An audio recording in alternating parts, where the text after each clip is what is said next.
Jubilee Hills assembly నియోజకవర్గ ఉప ఎన్నికకు అభ్యర్థులు ఖరారయ్యారు. ఎమ్మెల్యే మాగంటి గోపీనాథ్ అకాల మరణంతో జూబ్లీహిల్స్ లో జరుగుతున్న ఈ ఉప ఎన్నికకు బీఆర్ఎస్ అభ్యర్థిగా మాగంటి సునీతను బరిలోకి దింపింది బీఆర్ఎస్. ప్రచారంలో ఆ పార్టీ దూసుకుపోతోంది. సిట్టింగ్ స్థానాన్ని కైవసం చేసుకోవాలన్నటువంటి లక్ష్యంతో ప్రచారం హోరెత్తిస్తున్నారు. మరొకవైపు బీసీ అభ్యర్థి నవీన్ యాదవ్ కు ఛాన్స్ ఇచ్చింది అధికార కాంగ్రెస్ పార్టీ. జూబ్లీహిల్స్ లో విజయమే లక్ష్యంగా కాంగ్రెస్ అగ్రనేతలంతా కూడా పనిచేస్తున్నారు. అభ్యర్థి ఎంపికపై తీవ్ర కసరత్తు చేసిన బీజేపీ ఎట్టకేలకు అభ్యర్థి ఖరారు చేసింది. గత ఎన్నికల్లో పోటీ చేసినటువంటి లంకల దీపక్ రెడ్డిని అభ్యర్థిగా ప్రకటించింది కమలం పార్టీ. జూబ్లీహిల్స్ లో నామినేషన్ల ప్రక్రియ ఇంకా కొనసాగుతోంది. ఇవాళ బీఆర్ఎస్ అభ్యర్థి మాగంటి సునీత నామినేషన్ వేశారు. మూడో రోజు మొత్తం 13 నామినేషన్ దాఖలు కాగా ఇప్పటి వరకు 30 మంది అభ్యర్థులు 35 సెట్ల నామినేషన్ దాఖలు చేశారు. దివంగత గోపీనాథ్ సతీమణి సునీతను అభ్యర్థిగా ప్రకటించిన బీఆర్ఎస్ గెలుపు వ్యూహాలు రచిస్తోంది. మాగంటి గోపీనాథ్ పై ఉన్నటువంటి సానుభూతి సెంటిమెంట్ వర్కౌట్ అవుతుందని ఆ పార్టీ నేతలు అంచనా వేస్తున్నారు. ఎన్నికల షెడ్యూల్ కంటే ముందే ప్రచారం ప్రారంభించిన సునీత ప్రజలతో మమేకమవుతున్నారు. గతంలో జరిగిన ఉప ఎన్నికల్లో అనుసరించినటువంటి ఫార్ములాను ఇప్పుడు కూడా బీఆర్ఎస్ జూబ్లీహిల్స్ లో అనుసరిస్తోంది. మునుగోడు నాగార్జున సాగర్ స్ట్రాటజీని ఫాలో అవుతోంది. మాజీ మంత్రులు, ఎమ్మెల్యేలు, రాష్ట్ర స్థాయి నేతలు అందరినీ రంగంలోకి దించింది. 10 బూత్లకు ఒక ఎమ్మెల్యే స్థాయి నేతను ఇన్ఛార్జిగా నియమించింది. కాంగ్రెస్ పార్టీ ఇచ్చినటువంటి హామీలు నెరవేర్చకుండా ప్రజలకు బకాయి పడింది అంటూ బాకీ కార్డులతో ప్రచారం చేయాలని గులాబీ పార్టీ నేతలు నిర్ణయించారు. గతంలో తాము హైదరాబాద్ కు చేసినటువంటి అభివృద్ధిని ప్రచారాస్త్రంగా వాడుకుంటోంది బీఆర్ఎస్. మరోవైపు ఉప ఎన్నిక సమయంలో ఓట్ చోరీ అంటూ బీఆర్ఎస్ కొత్త అంశాన్ని లేవనెత్తింది. 20,000 దొంగ ఓట్లను కాంగ్రెస్ నమోదు చేయించిందని బీఆర్ఎస్ వర్కింగ్ ప్రెసిడెంట్ కేటీఆర్ ఆరోపించారు. ఇక జూబ్లీహిల్స్ అసెంబ్లీ నియోజకవర్గానికి నవంబర్ 11న ఉప ఎన్నిక జరగబోతోంది. ఉప ఎన్నిక 3 ప్రధాన పార్టీలు కూడా సవాల్గా తీసుకున్నాయి. అధికార కాంగ్రెస్ పార్టీకైతే మరింత ప్రతిష్టాత్మకం ఈ ఎన్నిక. 2023 డిసెంబర్లో రేవంత్ రెడ్డి ప్రభుత్వం ఏర్పాటయ్యాక జరుగుతున్నటువంటి రెండో ఉప ఎన్నిక ఇది. మొదటి ఉప ఎన్నిక కంటోన్మెంట్, ఆ తర్వాత ఆ సీటును కాంగ్రెస్ గెలుచుకుంది. ఇప్పుడు జూబ్లీహిల్స్ ఉప ఎన్నిక జరగబోతోంది. రెండు కూడా గ్రేటర్ హైదరాబాద్ లో ఉన్నటువంటి నియోజకవర్గాలే. అయితే అప్పటికి ఇప్పటికీ పరిస్థితుల్లో చాలా వ్యత్యాసం కనిపిస్తోంది. స్థానిక యువ నాయకుడు నవీన్ యాదవ్ ను కాంగ్రెస్ బరిలోకి దింపింది. జూబ్లీహిల్స్ లో టికెట్ కోసం అనేక మంది పోటీ పడ్డారు. జీహెచ్ఎంసీ మాజీ మేయర్ బొంతు రామ్మోహన్, సిఎన్ రెడ్డి పేర్లు కూడా వినిపించాయి. చివరికి నవీన్ యాదవ్ పేరును ఖరారు చేసింది కాంగ్రెస్ అధిష్టానం. కాంగ్రెస్ లో టికెట్ ఆశించి భంగపడ్డ నేతలను ఇప్పటికే బుజ్జగించారు కూడా. ఇక ఉప ఎన్నికల ఇన్ఛార్జీలుగా 3 మంత్రులను రంగంలోకి దించింది. పొన్నం ప్రభాకర్, గడ్డం వివేక్, తుమ్మల నాగేశ్వరరావులకు బాధ్యత అప్పగించింది కాంగ్రెస్. వేర్వేరు డివిజన్లను వారికి కేటాయించింది. ఇప్పటికే వారంతా అనేక సార్లు నియోజకవర్గాన్ని చుట్టేశారు. అభ్యర్థి నవీన్ యాదవ్ జూబ్లీహిల్స్ లోకల్. అలాగే గతంలో ఎంఐఎం తరఫున పోటీ చేసి భారీగా ఓట్లు సాధించారాయన.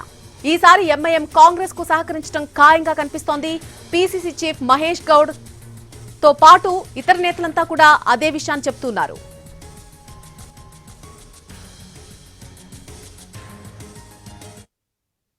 గోపీనాథ్ గారు ఆమె ఒక వ్యక్తిగా కాదు, పార్టీగా ఈ ఎన్నికను మేము ఎదుర్కోబోతా ఉన్నాం. ఈ ఎన్నిక జరుగుతున్నది కూడా వ్యక్తుల మధ్యన కాదు. ఈ ఎన్నిక జరుగుతున్నది 10 ఏళ్ల అభివృద్ధికి 2 ఏళ్ల అరాచకానికి మధ్యన జరుగుతున్న ఎన్నిక. 10 ఏళ్ల పారదర్శక పాలనకు ఈ 2 ఏళ్లుగా జరుగుతున్న అవినీతి పాలనకు మధ్యన జరుగుతున్న ఎన్నిక. 10 ఏళ్ల రైతు బంధు పాలనకు 2 ఏళ్ల రాబంధు పాలనకు మధ్యన జరుగుతున్న ఎన్నిక. ఇది వ్యక్తుల మధ్యన జరుగుతున్న ఎన్నిక కాదు. మేము జూబ్లీహిల్స్ నియోజకవర్గ ప్రజలకు కూడా మాగంటి సునీత గోపీనాథ్ గారిని గెలిపించాలని అభ్యర్థిస్తూ, వారి గెలుపు వల్ల మీకు రాబోయేది ఏంటిది అంటే, కాంగ్రెస్ ఇచ్చిన 6 గ్యారంటీలు మీరు జూబ్లీహిల్స్లో గట్టిగా కాంగ్రెస్ పార్టీకి దిమ్మ తిరిగే విధంగా మీరు తీర్పునిస్తే తప్పకుండా రాష్ట్రం మొత్తంలో కూడా పేదలకి న్యాయం జరుగుతుంది, పేదలకు లాభం జరుగుతుంది. మాగంటి సునీత గోపీనాథ్ గారు ఆమె ఒక వ్యక్తిగా కాదు, పార్టీగా ఈ ఎన్నికను మేము ఎదుర్కోబోతా ఉన్నాం. ఈ ఎన్నిక జరుగుతున్నది కూడా వ్యక్తుల మధ్యన కాదు. ఈ ఎన్నిక జరుగుతున్నది 10 ఏళ్ల అభివృద్ధికి 2 ఏళ్ల అరాచకానికి మధ్యన జరుగుతున్న ఎన్నిక. 10 ఏళ్ల పారదర్శక పాలనకు ఈ 2 ఏళ్లుగా జరుగుతున్న అవినీతి పాలనకు మధ్యన జరుగుతున్న ఎన్నిక. 10 ఏళ్ల రైతు బంధు పాలనకు 2 ఏళ్ల రాబంధు పాలనకు మధ్యన జరుగుతున్న ఎన్నిక. ఇది వ్యక్తుల మధ్యన జరుగుతున్న ఎన్నిక కాదు. మేము జూబ్లీహిల్స్ నియోజకవర్గ ప్రజలకు కూడా మాగంటి సునీత గోపీనాథ్ గారిని గెలిపించాలని అభ్యర్థిస్తూ, వారి గెలుపు వల్ల మీకు రాబోయేది ఏంటిది అంటే, కాంగ్రెస్ ఇచ్చిన 6 గ్యారంటీలు మీరు జూబ్లీహిల్స్లో గట్టిగా కాంగ్రెస్ పార్టీకి దిమ్మ ఈ ఉప ఎన్నికను 3 పార్టీలు కూడా ఒక సవాల్గా తీసుకుంటున్నాయి. అయితే కాంగ్రెస్ అత్యంత ప్రతిష్టాత్మకంగా ఈ ఎన్నికను చూస్తున్నట్టుగా కనిపిస్తోంది. ఉప ఎన్నికల ఇన్ఛార్జీలుగా ఇప్పటికే 3 మంత్రులను కూడా రంగంలోకి దించింది. మనం చూస్తూ ఉన్నాం. పొన్నం ప్రభాకర్ కూడా కొన్ని వ్యాఖ్యలు చేశారు. అభివృద్ధి ఏం చేశారు గత 10 ఏళ్లలో అంటూ కూడా బీఆర్ఎస్ ను ఎదిరించినటువంటి తీరు చూస్తున్నాం. అయితే కాంగ్రెస్ కి సంబంధించి పూర్తి విశేషాలు అందించడానికి మా ప్రతినిధి చారి లైవ్ లో జాయిన్ అవుతున్నారు. చారి, గత 10 ఏళ్ల పాలన వెసెస్ ఇప్పుడు 2 ఏళ్ల అరాచకానికి జరుగుతున్న ఎన్నిక అంటూ కేటీఆర్ కొన్ని వ్యాఖ్యలు చేశారు. దానికి పొన్నం కౌంటర్ ఇచ్చారు. ఎంత కాన్ఫిడెన్స్ గా కనిపిస్తోంది కాంగ్రెస్ పార్టీ నవీన్ యాదవ్ కు సంబంధించి? కాంగ్రెస్ పార్టీ ఉప ఎన్నికల్ని చాలా ప్రతిష్టాత్మకంగా తీసుకుంటుంది. ఖచ్చితంగా ఈ సీటుని గెలిచి తీరాలనేటువంటి దిశానిర్దేశం కూడా అధిష్టానం చేసినటువంటి ఈ క్రమంలో సీఎం రేవంత్ రెడ్డి ఎప్పటికప్పుడు జూబ్లీహిల్స్ నియోజకవర్గంలో పరిస్థితిపై అంచనా వేసుకుంటూ దానికి అనుగుణంగా వ్యవహారాన్ని చక్కబెట్టేటువంటి ప్రయత్నం చేస్తున్నారు. ఇప్పటికే 3 మంత్రులకు బాధ్యతల్ని అప్పగించారు. గడిచిన 2 రోజులుగా బీఆర్ఎస్ పార్టీ ఓటు చోరుకు సంబంధించినటువంటి అంశాన్ని పదే పదే ప్రస్తావిస్తున్నటువంటి నేపథ్యంలో దానిపై కాంగ్రెస్ కూడా ధీటుగానే స్పందిస్తుంది. అసలు ఓటరు జాబితాకు సంబంధించినటువంటి ప్రాసెస్ అంతా కూడా బీఆర్ఎస్ అధికారంలో ఉన్నప్పుడు జరిగినటువంటి వ్యవహారమే. కొత్తగా వచ్చినటువంటి అంశాలు ఏమీ లేవు. అప్పుడు మాత్రమే జరిగింది ఈ ఓటు చోరీకి సంబంధించి. బీఆర్ఎస్ గెలిచినటువంటి ఓటు చోరీ సీట్లు కూడా ఓటు చోరీతోటే గెలిచాయనేటువంటి అంశాన్ని ప్రధానంగా కాంగ్రెస్ వినిపిస్తుంది. మంత్రి శ్రీధర్ బాబు కూడా ఇదే అంశాన్ని కొద్దిసేపటి క్రితము మీడియాతో మాట్లాడుతున్న సందర్భంగా స్పష్టం చేశారు. అయితే జూబ్లీహిల్స్ ఉప ఎన్నికల్లో ఒకే ఒక అంశాన్ని ప్రధానంగా కాంగ్రెస్ పార్టీ ఫోకస్ చేస్తుంది. గడిచిన 2 ఏళ్లలో కాంగ్రెస్ పార్టీ చేసినటువంటి అభివృద్ధికి సంక్షేమ కార్యక్రమాలకు సంబంధించినటువంటి అంశాలను ప్రస్తావించడంతో పాటుగా అధికారంలో ఉన్నటువంటి పార్టీకి ఓటేస్తేనే అభివృద్ధి జరుగుతుంది అనేటువంటి అంశాన్ని ప్రధానంగా చెప్పాలనుకుంటుంది కాంగ్రెస్ పార్టీ. ఇప్పటికే డివిజన్ల వారీగా ఇన్ఛార్జీలను నియమించింది. డివిజన్ ఇన్ఛార్జీలంతా కూడా బూత్ స్థాయి వరకు కూడా కమిటీలను వేసుకున్నారు. ఓటర్ మ్యాపింగ్ సంబంధించినటువంటి ప్రక్రియను కూడా డివిజన్ ఇన్ఛార్జీలు పూర్తి చేశారు. ఇక ఎన్నికల ప్రచారానికి సంబంధించి నామినేషన్కి సంబంధించినటువంటి ప్రక్రియ మిగిలి ఉంది. అయితే 17వ తేదీన ఉదయం నామినేషన్ వేయాలని కాంగ్రెస్ పార్టీ నిర్ణయించింది. భారీ ర్యాలీగా నవీన్ యాదవ్ తన నామినేషన్ని దాఖలు చేయబోతున్నారు. ఇక ఎన్నికల ప్రచారానికి సంబంధించి చూస్తే ఇప్పటికే అన్ని డివిజన్లలో ఎన్నికల షెడ్యూల్కి సంబంధించి రాకముందుకే 150 కోట్లకు సంబంధించినటువంటి అభివృద్ధి పనులకు శంకుస్థాపనలు చేశారు. మంత్రులు ఇప్పటికే క్షేత్రస్థాయిలో పర్యటనలు చేస్తున్నారు. పార్టీ ఇన్ఛార్జీలందరినీ కూడా యాక్టివేట్ చేశారు.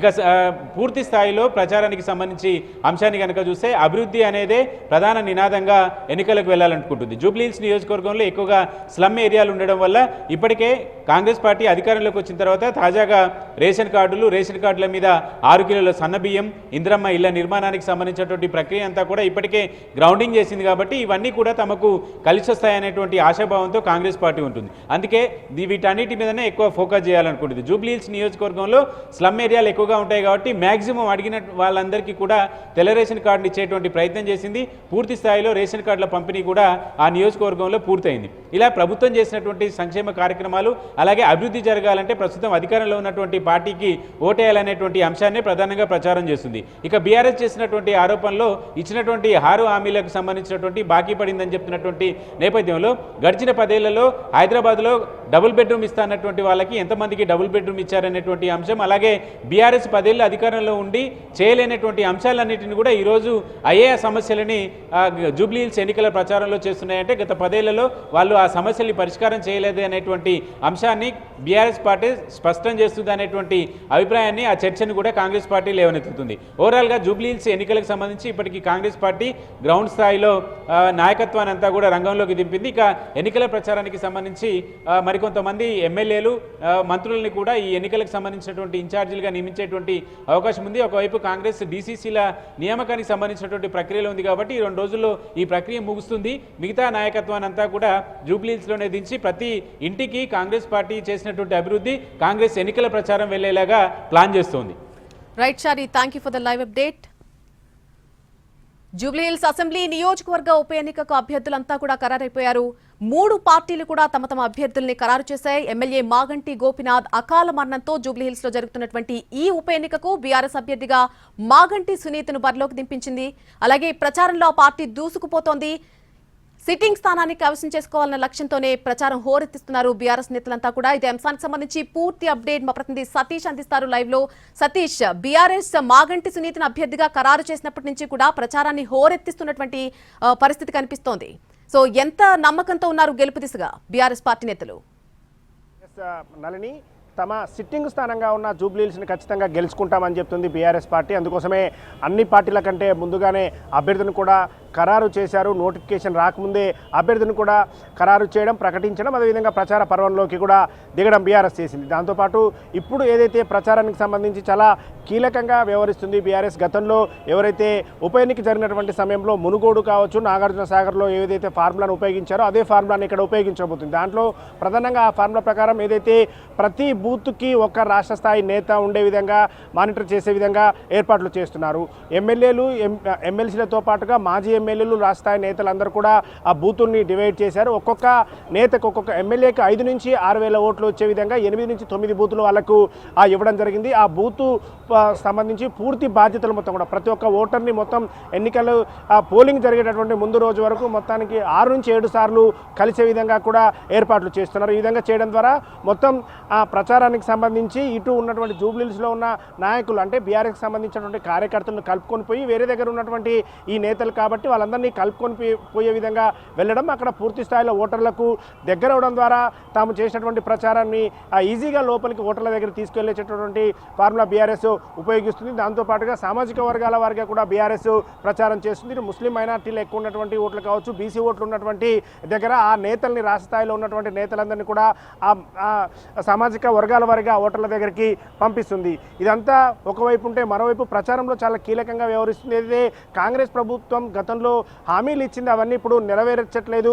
అందుకోసం జూబ్లీహిల్స్ ఎన్నికల్లో ఖచ్చితంగా ఇది బాకీ పడింది కాంగ్రెస్ పార్టీ అంటూ బకాయి కార్డును చూపిస్తూ ప్రచారం చేస్తుంది. జూబ్లీహిల్స్ ఎన్నికల్లో బీఆర్ఎస్ పార్టీని గెలిపిస్తేనే కాంగ్రెస్ ప్రభుత్వం రాష్ట్ర వ్యాప్తంగా అన్ని పథకాలను అమలు చేస్తున్నటువంటి ఒక విషయాన్ని చెప్తూ ప్రచారం చేస్తుంది. వీటితో పాటు ప్రచారం చేస్తూనే మరోవైపు ఇటు హరీష్ రావు, కేటీఆర్ కూడా చాలా కీలకంగా దీని గురించే దృష్టి పెట్టడం జరిగింది. అన్ని డివిజన్లకు సంబంధించి మొత్తంగా ఉన్న 6 డివిజన్లకు సంబంధించి పూర్తి స్థాయిలో మానిటరింగ్ చేస్తున్నారు. ఇక్కడ నుంచే వార్ రూమ్, తెలంగాణ భవన్ నుంచే పూర్తి స్థాయిలో వార్ రూమ్ కూడా ఏర్పాటు చేసి ప్రచారం చేసే విధంగా ప్రచార పర్వం ఏ విధంగా సాగుతుందనేటువంటి విషయాలన్నీ కూడా చూస్తున్నారు. ఈరోజు ఉదయమే నామినేషన్ కూడా 2 సెట్ల నామినేషన్ కూడా దాఖలు చేశారు. ఇక రేపటి నుంచి ప్రచారం కూడా పెద్ద ఎత్తున చేయబోతున్నారు. ఓవరాల్గా చూస్తే ఖచ్చితంగా తమ సిట్టింగ్ స్థానాన్ని గెలిపించుకోబోతున్నాం. అందుకే మాగంటి గోపీనాథ్ సతీమణికి టికెట్ ఇచ్చాము. ఇక్కడ సెంటిమెంట్, సానుభూతి కూడా వర్కౌట్ అవుతుందని బీఆర్ఎస్ భావిస్తుంది. ఖచ్చితంగా ఎన్నికల్లో గెలుస్తామని బీఆర్ఎస్ చెప్తుంది. Nalini. Right Satish, thank you for the live update. Next BJP సంగతి చూద్దాం. బీజేపీ కూడా జూబ్లీహిల్స్ ఉప ఎన్నికను సవాల్గా తీసుకుంది. తెలంగాణ బీజేపీ అధ్యక్షుడిగా రామచంద్రరావు ఎన్నికైన తర్వాత జరుగుతున్నటువంటి మొదటి ఎన్నిక ఇది. అలాగే బీజేపీ నుంచి అనేక మంది ఇప్పటికే టికెట్ ఆశించారు. గత ఎన్నికల్లో పోటీ చేసినటువంటి దీపక్ రెడ్డికే మరోసారి టికెట్ ఇచ్చింది బీజేపీ. సుదీర్ఘ కసరత్తు చేసిన తర్వాత కమలం పార్టీ నేతలు దీపక్ రెడ్డి పేరును ఫైనల్ చేశారు. దీపక్ రెడ్డి గత ఎన్నికల్లో జూబ్లీహిల్స్ లో బీజేపీ తరఫున పోటీ చేసి ఓడిపోయారు. గత ఎన్నికల్లో ఆయనకు 25,000 పైచిలకు ఓట్లొచ్చాయి. కీర్తిరెడ్డి, డాక్టర్ పద్మ టికెట్ ఆశించి భంగపడ్డారు. అయితే తెరపైకి కొత్త పేర్లు కూడా వినిపించాయి. పార్టీలో లేని బొంతు రామ్మోహన్, విక్రమ్ గౌడ్ పేర్లు కూడా ప్రచారంలోకి వచ్చాయి. వారిలో విక్రమ్ గౌడ్ బీజేపీ నేతలతో టచ్ లోకి వెళ్ళినట్టుగా చెప్పారు. అయితే బొంతు మాత్రం తాను ఎవరితో మాట్లాడలేదంటూ స్పష్టం చేశారు. ఏదైతేనే ఆఖరికి లంకల దీపక్ రెడ్డికి ఆ స్థానానికి సంబంధించినటువంటి అభ్యర్థిగా ఖరారు చేయడం జరిగింది. సో ఇదే విషయానికి సంబంధించి పూర్తి అప్డేట్ అందించడానికి మా ప్రతినిధి మహేష్ లైవ్ లో జాయిన్ అవుతున్నారు. మహేష్, 2 మహిళల పేర్లు కూడా వినిపించాయి ఈ అభ్యర్థిత్వానికి సంబంధించి, కానీ ఆఖరికి దీపక్ రెడ్డి పేరు ఖరారు చేయడం జరిగింది. సో దీనికి సంబంధించిన పూర్తి ఇన్ఫర్మేషన్ ఏంటి? నల్ని గత ఎన్నికల్లో పోటీ చేసినటువంటి దీపక్ రెడ్డికే ఉప ఎన్నికల్లో కూడా టికెట్ ఇచ్చారు. అయితే చాలామంది నేతలు ఆ సీట్ కొరకు ఆశించినటువంటి నేపథ్యం అయితే ఉంది. తీవ్ర స్థాయిలో కూడా ప్రయత్నించారు టికెట్ దక్కించుకోవాలని చెప్పేసి. అయితే చివరిగా బీజేపీ అధిష్టానం మాత్రం గతంలో పోటీ చేసినటువంటి దీపక్ రెడ్డి వైపుకే మొగ్గింది. అదేవిధంగా మహిళా నేతలు కూడా గతంలో ఎన్నడూ లేనంతగా జూబ్లీహిల్స్ నుంచి పోటీ చేయాలనేటువంటి ఆశతో పార్టీ పెద్దల దృష్టికి కూడా తాము పోటీ చేసేందుకు సిద్ధంగా ఉన్నామని చెప్పినటువంటి నేపథ్యం. అయితే అక్కడ ఉన్నటువంటి పరిస్థితులు కావచ్చు, గతంలో దీపక్ రెడ్డి పోటీ చేసినటువంటి విషయం కావచ్చు, దీపక్ రెడ్డికి ఉన్నటువంటి బ్యాక్గ్రౌండ్ కావచ్చు, వీటిని అన్నింటినీ దృష్టిలో పెట్టుకొని బీజేపీ హైకమాండ్ దీపక్ రెడ్డి పేరుని ఫైనల్ చేసింది. దీపక్ రెడ్డి గతంలో టీడీపీలో పనిచేశారు. టీడీపీ రాష్ట్ర ప్రధాన కార్యదర్శిగా కూడా ఉన్నారు. ఆయన టీడీపీకి సంబంధించినటువంటి పెద్ద నేతలతో కూడా సత్సంబంధాలు ఉన్నటువంటి నేపథ్యం. అంతేకాకుండా జూబ్లీహిల్స్లో టీడీపీ కేడర్ ఉంది. అదేవిధంగా టీడీపీ ప్రభావం కూడా అంతో ఇంతో ఆ యొక్క నియోజకవర్గం మీద ప్రస్తుతం కూడా ఉండేటువంటి అవకాశం ఉంది. వీటన్నింటినీ దృష్టిలో పెట్టుకుని దీపక్ రెడ్డిని బీజేపీ ఫైనల్ చేసింది.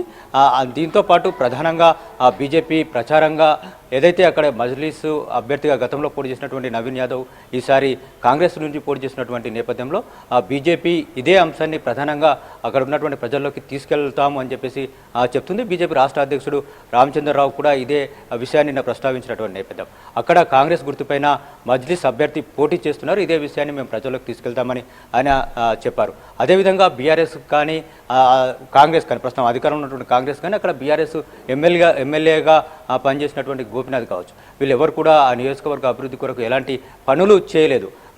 కిషన్ రెడ్డి గారు అంతో ఇంతో అక్కడ కొన్ని పనులు చేసినటువంటి నేపథ్యం, అక్కడ చిన్న చిన్న విషయాలు కూడా జోక్యం చేసుకున్నటువంటి నేపథ్యంలో ఈసారి బీజేపీకి ఓటేస్తే నియోజకవర్గం యొక్క అభివృద్ధి జరుగుతుందనేటువంటి విషయాన్ని కూడా వాళ్ళు చెప్పినటువంటి నేపథ్యం. ఈ అంశాలను దృష్టిలో పెట్టుకొని ఈ అంశాలని ప్రధాన అస్త్రాలుగా తీసుకొని వాళ్ళు ఎన్నికలకు వెళ్ళాలని చెప్పేసి ప్లాన్ చేస్తున్నారు. నల్ని right Mahesh, thank you for the live update. Jubilee Hills నియోజకవర్గంలో మొత్తంగా 3,90,982 మంది ఓటర్లుంటే ఇందులో 2,07,367 మంది పురుష ఓటర్లున్నారు. అలాగే 1,91,530 మంది మహిళా ఓటర్లున్నారు. ఉప ఎన్నికల్లో ఓటర్లను ప్రలోభ పెట్టకుండా ఎన్నికల సంఘం నిఘా పెట్టింది. ఇప్పటికే 89 లక్షల రూపాయలను పట్టుకున్నారు అధికారులు. ఎన్నికల కోడ్ ఉల్లంఘించిన అంశంలో 48 కేసులు ఇప్పటివరకు నమోదు చేశారు. నియోజకవర్గంలో 90 ఎన్నికల తనిఖీ బృందాలు తిరుగుతున్నాయి. ఇందులో 45 ఫ్లయింగ్, 45 స్టాటిక్ సర్వేలెన్స్ బృందాలున్నాయి. మొత్తంగా 407 పోలింగ్ కేంద్రాల్లో 54 పోలింగ్ కేంద్రాలు సమస్యాత్మక కేంద్రాలుగా గుర్తించారు. ఇప్పటివరకు నమోదైనటువంటి నామినేషన్లకు సంబంధించి అలాగే పూర్తి ఎన్నికల ప్రక్రియకు సంబంధించి మా ప్రతినిధి సుధీర్ ఓవరాల్ గా అప్డేట్ అందిస్తారు. సుధీర్, నిన్నటి వరకు చూసాం మనం 20 నామినేషన్లు ఓన్లీ స్వతంత్ర అభ్యర్థుల దగ్గర నుంచి వచ్చినట్టుగా చూసాం. సో ఇప్పటి వరకు ఎన్ని నామినేషన్లు అక్కడ ఖరారైనాయి? జూబ్లీ హిల్స్ ఉప ఎన్నికకు సంబంధించిన నామినేషన్ల ప్రక్రియ కొనసాగుతూనే ఉంది. 13వ తేదీ నుంచి ఇప్పటి వరకు అయితే దాదాపుగా 30 మంది అభ్యర్థులు 35 నామినేషన్లు దాఖలు చేశారు. రోజువారీగా చూసుకున్నట్లయితే 10-11 మంది అభ్యర్థులు నామినేషన్లు దాఖలు చేస్తున్నారు. ఒక్కొక్కరు 2 సెట్లు కూడా నామినేషన్ దాఖలు చేస్తున్నారు. ఈ రోజు ఒక్కరోజే దాదాపు 13 మంది నామినేషన్ దాఖలు చేసినట్టుగా తెలుస్తుంది. ఓవరాల్గా చూసుకున్నట్లయితే 30 మంది నామినేషన్ దాఖలు చేసినట్టుగా కూడా ఎన్నికల రిటర్నింగ్ అధికారులు స్పష్టం చేశారు. మరొక వైపు నామినేషన్లతో పాటుగా ఎన్నికల కోడ్కు సంబంధించి చాలా పకడ్బందీగా ఎన్నికల కోడ్ను అమలు చేస్తుంది ఎన్నికల కమిషన్. ఇప్పటికే దాదాపుగా 81 లక్షల వరకు కూడా నగదును సీజ్ చేసిన పరిస్థితి కనిపిస్తుంది. అందులో ఇప్పటికీ ఈ రోజు సాయంత్రం వరకు 21 లక్షలను తిరిగి వారికి పంపిణీ చేయడం జరిగింది. ఎందుకంటే వివిధ కారణాల చేత వాటిని సీజ్ చేయడం జరిగింది. సీజ్ చేసిన వాటన్నిటిని కూడా మళ్ళీ క్రాస్ వెరిఫికేషన్ చేశారు. విచారణ జరిపిన తర్వాత అందులో 21 లక్షలను తిరిగి పంపిణీ చేయడం జరిగింది. అయితే ఇప్పటి వరకు అందిన సమాచారం ప్రకారం చూసుకున్నట్లయితే దాదాపుగా 90 బృందాలు అయితే ప్రత్యేక బృందాలు నియోజకవర్గంలో తిరుగుతున్నాయి. దాదాపు 6 డివిజన్లు అయితే నియోజకవర్గంలో ఉన్నాయి. 6 డివిజన్లో సమస్యాత్మక ప్రాంతాలు మొత్తం 407 పోలింగ్ కేంద్రాలు ఉంటాయి. అందులో 57 వరకు కూడా 57 నుంచి 59 వరకు కూడా సమస్యాత్మక పోలింగ్ కేంద్రాలు ఉన్నాయని చెప్పేసి కూడా అధికారులు గుర్తించడం జరిగింది. అక్కడ ఎలాంటి అవాంఛనీయ సంఘటనలు జరగకుండా ప్రతిరోజు ఉదయం నుంచి సాయంత్రం వరకు, అదేవిధంగా అర్ధరాత్రి సమయాల్లో కూడా అక్కడ పోలీసుల నిఘా ఏర్పాటు చేయడం జరిగింది. అనుమానిత వ్యక్తులు ఎవరైతే ఉన్నారో వారందరినీ కూడా వారి కదలికలను కూడా గమనిస్తున్న పరిస్థితి కనిపిస్తుంది. ఇప్పటికే కొంతమందిని రౌడీ షీటర్లు ఎవరైతే ఉన్నారో, సంఘ విద్రోహ శక్తులుగా వ్యవహరిస్తున్న వారు ఎవరైతే ఉన్నారో వారందరినీ కూడా అదుపులో తీసుకున్న పరిస్థితి కనిపిస్తుంది. ఇప్పటికీ 25 వరకు కూడా ఎఫ్ఐఆర్లు నమోదైన పరిస్థితి ఉంది. 47 కేసులు నమోదైతే అందులో 25 నుంచి 28 వరకు కూడా ఎఫ్ఐఆర్లు నమోదయ్యాయి. వారికి ఎఫ్ఐఆర్లు నమోదైన వాటికి సంబంధించిన వివరాలను కూడా ఈరోజు ఎన్నికల అధికారులు స్పష్టం చేసిన పరిస్థితి కనిపిస్తుంది. మొత్తంగా 3,98,000 పైచిలుకు మంది ఓటర్లు ఉంటే అందులో పురుష ఓటర్ల సంఖ్య ఎక్కువగా ఉంది. దాదాపు 2 లక్షల వరకు కూడా పురుష ఓటర్లు ఉన్నారు. 1,97,000 మంది వరకు మహిళా ఓటర్లు ఉన్నారు. ఇందులో పురుష ఓటర్లు ఎక్కువగా ఉన్నారు. అదేవిధంగా యూత్ ఎక్కువగా ఉన్నట్టు కూడా తెలుస్తుంది. 35 నుంచి 39 ఏళ్ల వయసులో ఉన్నవారు దాదాపు 25% మంది ఓటర్లు ఉన్నట్టుగా కూడా తెలుస్తుంది. ఈ 3 పార్టీలకు సంబంధించి ప్రధాన పార్టీలు ఏవైతే ఉన్నాయో అధికార పార్టీ, ప్రతిపక్ష పార్టీలతో పాటు స్వతంత్ర అభ్యర్థులు ఎక్కువగా నామినేషన్లు దాఖలు చేసే అవకాశం ఉన్నట్టు కూడా తెలుస్తుంది. తెలిసింది. ఈ నెల 21వ తేదీ సాయంత్రం 3 గంటల వరకు కూడా నామినేషన్ల ప్రక్రియ కొనసాగుతుందని చెప్పేసి ఎన్నికల కమిషన్ స్పష్టం చేసింది. కాబట్టి అప్పటి వరకు నామినేషన్ల సంఖ్య పెరిగే అవకాశాలు అయితే ఉన్నాయి. స్వతంత్ర అభ్యర్థులు ఎక్కువగా నామినేషన్ దాఖలు చేస్తున్నట్టుగా కూడా సమాచారం అందింది. ఈరోజు కేవలం అధికార పార్టీ అంటే ఈరోజు ప్రతిపక్ష పార్టీలోని అభ్యర్థి బీఆర్ఎస్ పార్టీ అభ్యర్థి సునీత గోపీనాథ్ ఈరోజు నామినేషన్ దాఖలు చేశారు. మరి 2 రోజుల్లోనే అధికార పార్టీకి సంబంధించిన నవీన్ యాదవ్తో పాటు మరికొంతమంది నామినేషన్ దాఖలు చేసే అవకాశం ఉన్నట్టుగా తెలిసింది. ఏది ఏమైనా కానీ ఉప ఎన్నికలకు సంబంధించి ప్రశాంతమైన వాతావరణంలో ఎన్నికలు నిర్వహించేందుకు ఎన్నికల కమిషన్ ప్రయత్నాలు చేస్తుంది. నల్ని right Sudheer, thank you for the live update. 3 పాట జూబ్లీహిల్స్ ఉప ఎన్నికను చాలా ప్రతిష్టాత్మకంగా తీసుకున్నటువంటి పరిస్థితి కనిపిస్తోంది. చూడాలి మరి గెలుపు అనేది ఏ పార్టీకి